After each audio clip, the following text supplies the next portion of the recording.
फटाक खबरें 30 सेकंड में। डाउनलोड करें तक ऐप।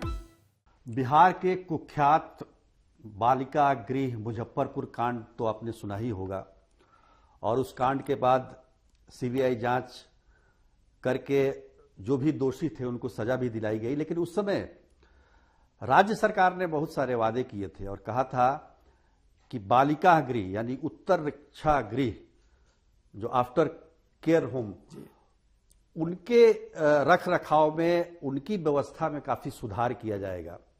लेकिन हालात ये हैं कि अब उत्तर रक्षा गृह पटना यानी राजधानी पटना का जो गया घाट का जो उत्तर रक्षा गृह है, उससे इस तरह की आवाज आने लगी है और वहां की लड़कियां जो वहां पर रहती हैं वो आरोप लगा रही हैं कि उनको नशे का इंजेक्शन देकर उनके साथ उनको गलत काम करवाया जाता है, रख रखाव ठीक नहीं है, खान पान ठीक नहीं है। तो राज्य सरकार के वादे का क्या हुआ? 2018 में जो वादा किया था वो अभी तक पूरा नहीं हुआ। सीसीटीवी कैमरा काम नहीं कर रहा है वहां पर। तो कुल मिलाकर देखें, स्थिति जस की तस है। यही वजह है कि आज फिर से एक बार बालिका गृह में जो अव्यवस्था है, जो कुव्यवस्था है और जो शोषण का सिलसिला है वो आज भी जारी है। हमारे साथ केडी मिश्रा जी हैं, पटना हाई कोर्ट के वरिष्ठ वकील हैं। ये इन्होंने जब मुजफ्फरपुर बालिका कांड हुआ था उस समय पीआईएल दाखिल करके बहुत सारी जो चीजें थी उसके बारे में वो जांच कराना चाहते थे सीबीआई से। इसके लिए वो कोर्ट के शरण में भी गए, लेकिन क्या नतीजा निकला? मिश्रा जी बताइए आप। देखिए, उस समय जो माननीय उच्चतम न्यायालय के आदेश से जो सीबीआई को जांच दिया गया, उस समय 2018 में 31 मई 2018 को महिला थाना कांड संख्या जो दर्ज हुआ एफआईआर, उसी एफआईआर पर उन्होंने अनुसंधान किया, अलग से कोई इनिशिएटिव नहीं लिया। महिला थाना कांड संख्या के आधार पर जो प्राथमिकी दर्ज था उसी को अनुसंधान उन्होंने किया, और वो अनुसंधान पूरा करके वहां पर बच्चियों का भी स्टेटमेंट लिया। बहुत सारी चीजें हैं जिसको कि स्पष्ट रूप से व्यक्त नहीं किया जा सकता जो उन्होंने लाया था। लेकिन उस केस के बाद यह उम्मीद लगा था कि कहीं ना कहीं बच्चों, महिलाओं से संबंधित मुद्दों को, होम से संबंधित है, उसके पर कहीं अच्छी सकारात्मक आएगी। उसमें तो जिला स्तरीय सरकारी कर्मचारी पर तो कार्रवाई हुई, सजा भी हुई, लेकिन राज्य स्तरीय कर्मचारी पर, पदाधिकारी पर कोई कार्रवाई नहीं हुआ। कारण मेरा कहना है कि 30 का रिपोर्ट जो है वो मार्च में सबमिट किया गया, मई में उसका विमोचन करते हैं और निदेशालय से जाता है कि एफआईआर दर्ज करें। आखिर इतना दिन जो गैप था, यह सेक्शन 19 पॉक्सो का बहुत बड़ा वायलेशन है और 21 में एफआईआर होना चाहिए था। यह भी सीबीआई को करना चाहिए था अनुसंधान। यह त्रुटि रह गई है मुजफ्फरपुर वाले मामले में। बिल्कुल, तो त्रुटि तो है ही, और साथ में जो टिस की रिपोर्ट हम देखते हैं उसमें पटना का उत्तर रक्षा गृह जो कि सरकारी है, उसके बारे में कोई चर्चा नहीं। उसमें गैर सरकारी संस्थाएं, हालांकि लाइसेंस मिलता है सरकार से, नो डाउट, लेकिन सरकारी संस्थाएं, उत्तर रक्षा गृह, पर्यवेक्षण गृह पर, इस सब पर कहीं कोई रिपोर्ट में जांच का, विजिट का, ऑडिट रिपोर्ट का कोई चर्चा नहीं है, कोई चर्चा नहीं है।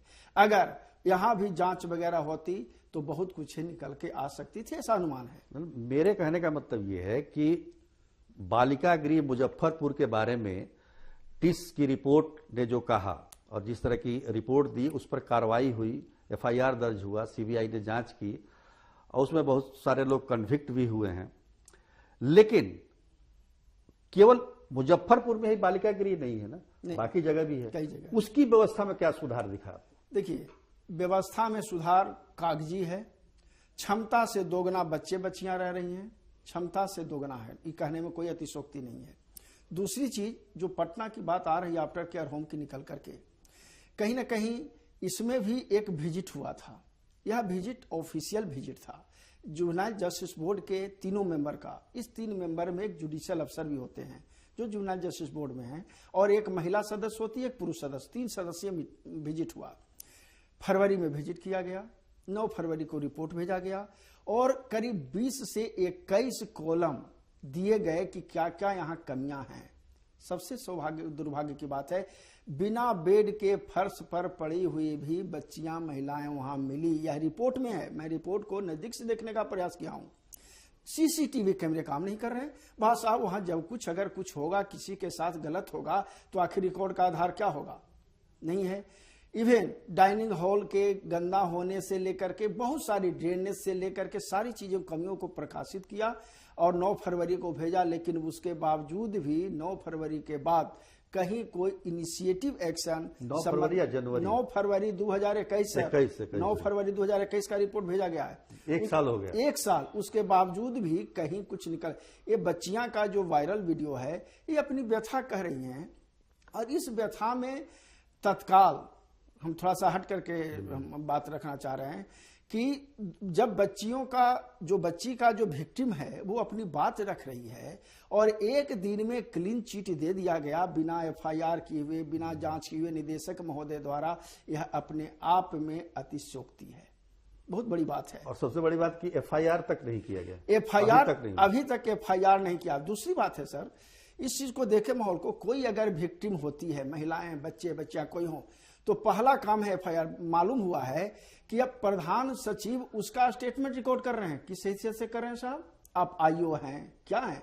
अगर नहीं कोई गड़बड़ी है, कहा गया है कि सत्य को जांच से आंच का भय क्यों, ऐसी स्थिति में प्राथमिकी दर्ज करके 164 का बयान न्यायालय में होना चाहिए था। ऑथेंटिक है, द्वारे द्वारे नगरी नगरी का स्टेटमेंट रिकॉर्ड कर रहे उस लड़की को बुला करके, यह कहीं भी कानून सम्मत, विधि सम्मत बातें नहीं। अच्छा, वो उस राज्य में हो रहा है जिस राज्य में मुजफ्फरपुर बालिका कांड हुआ, जिसको लेकर बिहार की एक तरह से बदनामी हुई पूरे देश में, और तब आज भी अधिकारी उसको समझ नहीं पा रहे हैं और उसी तरह के तरीके से, कैजुअल तरीके से इसको भी टैकल कर रहे हैं। निश्चित रूप से देखिए, हम बिहारी हैं, कहीं भी कुछ होती है तो कहीं ना कहीं अस्मिता पर आंच आती है तो हम लोग भी शर्मसार होते हैं।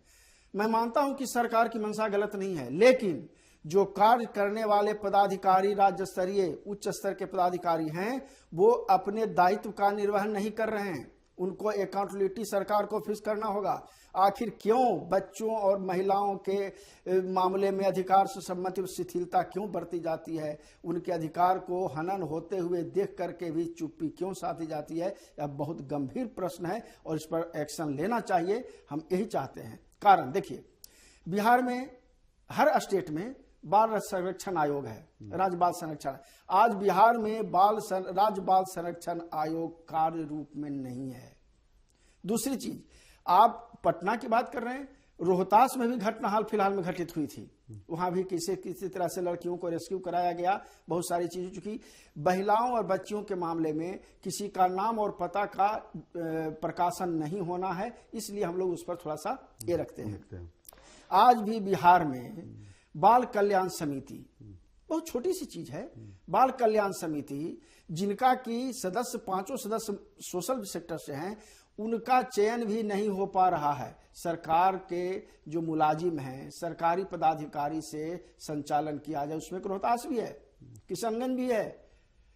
चाइल्ड प्रोटेक्शन ऑफिसर को दायित्व दे दीजिए अधीक्षक के रूप में। और इतने नहीं सर, उत्तर रक्षा गृह अधीक्षिका केवल ही नहीं है, बगल में जो भूली भटकी बच्चियों से संबंधित जो है चिल्ड्रन होम है, बच्चियों से संबंधित, उसकी भी अधीक्षिका के बारे में बात कर रहे हैं। जो सुपरिटेंडेंट वंदना गुप्ता जो है, ड्यूल चार्ज इनको दे दिया गया।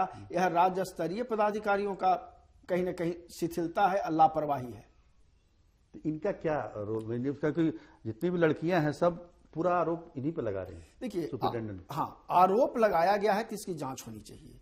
आरोप को ऐसे ही एक दिन के क्लीन चिट देना यह अपने आप में साबित करता है कि कहीं ना कहीं जांच से लोग भाग रहे हैं। कौन दोषी है, कौन निर्दोष है, ये मेरा कहना अभी नहीं, चूंकि अनुसंधान का विषय होगा, वो पुलिस का काम है जांच की निकाल के लाना। हाईकोर्ट ने भी आश्चर्य व्यक्त किया कि भाई एफआईआर क्यों नहीं हुआ इसमें, और जो अपना सो मोटो जो बिल्कुल उन्होंने संज्ञान लिया है। बिल्कुल, माननीय न्यायालय द्वारा जो संज्ञान लिया गया सुमोटो, यह बहुत ही सराहनीय कार्य है और हम उम्मीद करते हैं कि इसमें बहुत कुछ निकल के आएगा, डायरेक्शन मिलेगा। साथ ही साथ हमें यह भी उम्मीद है कि जो लापरवाही बरते हैं उन पर भी कहीं न कहीं कार्रवाई विधिवत होनी चाहिए, होगा। कब सुनवाई होनी है हाईकोर्ट में? अगली तिथि, जैसा कि आज ही सुनवाई हुआ है, उसमें एनजीओ के तरफ से एक पिटीशन भी फाइल हुआ है। अभी जानकारी मिली है कि नेक्स्ट हियरिंग 11 तारीख को रखा गया है। आज क्या हुआ आज की सुनवाई में? आज की सुनवाई में डिटेल अभी ऑर्डर मेरे पास नहीं आया है, लेकिन सुनवाई हुई है और शायद जो विक्टिम है उसको भी न्यायालय के समक्ष उपस्थित करने का आदेश हुआ है, ऐसा मुझे जानकारी मिली है। तो न्यायालय पर सबकी उम्मीदें हैं और जाहिर तौर पर बालिका गृह में जिस तरह की आवाजें उठ रही हैं, ये कहीं से भी बिहार की प्रतिष्ठा के लिए उचित नहीं है। मुजफ्फरपुर बालिका कांड को याद कीजिए और किस तरह की फजीहत बिहार को झेलनी पड़ी थी, कम से कम इसमें तो समझ जाइए। आज के लिए बस इतना ही, तब तक के लिए धन्यवाद।